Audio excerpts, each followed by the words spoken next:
মেহেরপুরের গাংনীতে লরি বোঝাই ৪,৫০০ litre diesel জব্দ করেছে পুলিশ। এ বিষয়ে আরও জানাতে মেহেরপুর থেকে আছেন আমাদের সহকর্মী রাজিবুল হক। রাজিবুল, ডিজেল জব্দের ঘটনায় কাউকে আটক বা জরিমানা করা হয়েছে কি?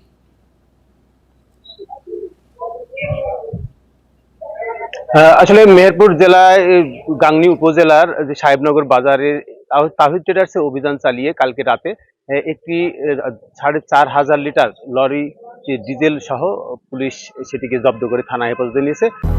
200-র বেশি সার্ভিস ও ফিচারে লেনদেনের সব বিকাশ অ্যাপে সম্ভব।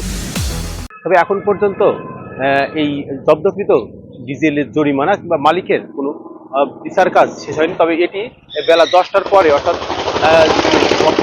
সময়ে হয়তো তাদের যে তেলের যে বৈধ কাগজপত্র আছে সেগুলো যাচাই বাছাই শেষ আসলে প্রয়োজনীয় ব্যবস্থা নেওয়া হবে।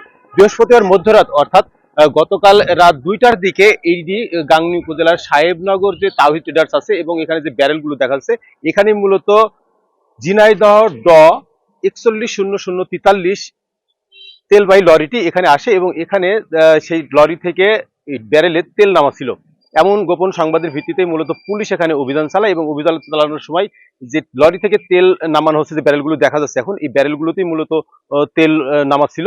তবে পুলিশের প্রশ্নের সদুত্তর দিতে না পারার পরেই কিন্তু পুলিশ এই যে লরি সহ যে তেল আছে সেটি জব্দ করে। এই তেল উদ্ধারের খবর পাওয়ার পর মেহেরপুর জেলা পুলিশের অতিরিক্ত পুলিশ সুপার জামিলুর রহমান রাতেই ঘটনাস্থলে আসে এবং তার নির্দেশে এই মূলত এইখানকার যে তেল আছে সেই তেল জব্দ সহ যে ঝিনাইদহ ড 410043 ট্রাকের চালকের সহকারী এবং এই তাহিদ ট্রেডার্সের যে তাহিদ আছে তাকে মূলত গাংনী থানা পুলিশ তাদের হেফাজতে নিয়েছে। আজকে হয়তো 10টা বা 11টার দিকে উপজেলা প্রশাসনের ভ্রাম্যমাণ আদালতের মাধ্যমে হয়তো এই যে তেলের যে বৈধতা সেটি যাচাই বাছাই করা হবে। তবে যদি অবৈধ প্রক্রিয়ায় এখানে তেল বিক্রির কার্যক্রম চালু থাকে তাহলে সেই ক্ষেত্রে জরিমানা অথবা কারাদণ্ড হতে পারে। মেহেরপুর থেকে জানাচ্ছিলেন আমাদের সহকর্মী।